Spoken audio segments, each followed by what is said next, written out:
পুরো রাত্রে 10টা বাজে, খাওয়া দাওয়া করলাম তাড়াতাড়ি করে। এখন জিনিসগুলো গোছাবো। এখন গোছাতে গোছাতে কয়টায় বাজে, জল ঢুকতেইছে আস্তে আস্তে। পুরো দেখো রাত 1টা বাজে।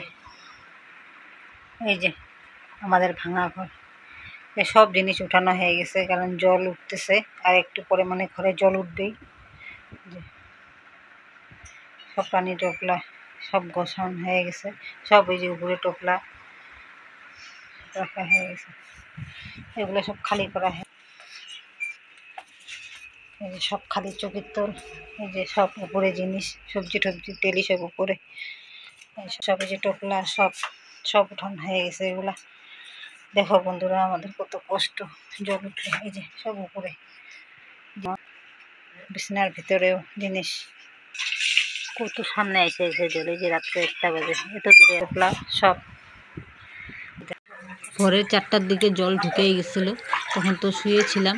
ওখানে যে দেখলাম ওই যে কি রাখবো না রাখবো, কত জল দেখুন। তার মধ্যে বৃষ্টি, করার কিছুই নেই, সব ঠাকুরের উপরে। এখন যদি কমায় দেয় জল তাহলে তো ভালো, নাহলে তো খুব কষ্ট হবে আমাদের। বন্ধুরা কি অবস্থায় আছে দেখো তোমরা, আমি দেখাইতেছি আমাদের পাকঘরের অবস্থা। এই যে জল, কতগুলো জল, অনেক জল। পাকঘরটা ডাউন, আরো বেশি জল হয়ে গেছে। এই যে অবস্থা কি আমাদের দেখো, সারা ঘরে জল। এই যে পাকঘরে তো অনেক জল। বিছানার উপরে কি করবে, তোমাদেরকে জলেই দেখাই। খুব কষ্ট হয় আমাদের জলে। হয় একটা রুম একটু উঁচা, ওই রুমের মধ্যে গেস্ট আনা হয়ে গেছে, এখানে খাওয়া দাওয়া হবে, উপায় নেই। কিন্তু জল দেখলেই ভয় লাগে আমার। যাদের বিল্ডিং ঘর ওদেরই ভালো, ধনীদেরই ভালো, গরিবেরই খুব কষ্ট।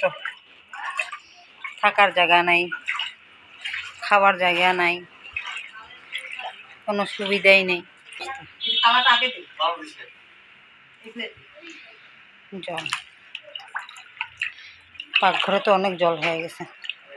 পাকঘরটা একটু ডাউন, তার জন্য অনেক জল হয়ে গেছে। বন্ধুরা দেখো আমাদের কষ্ট, সবারই কষ্ট আছে অবশ্য, কিন্তু আমি তোমাদের কাছে শেয়ার করলাম, আমাদের কষ্টটা দেখালাম।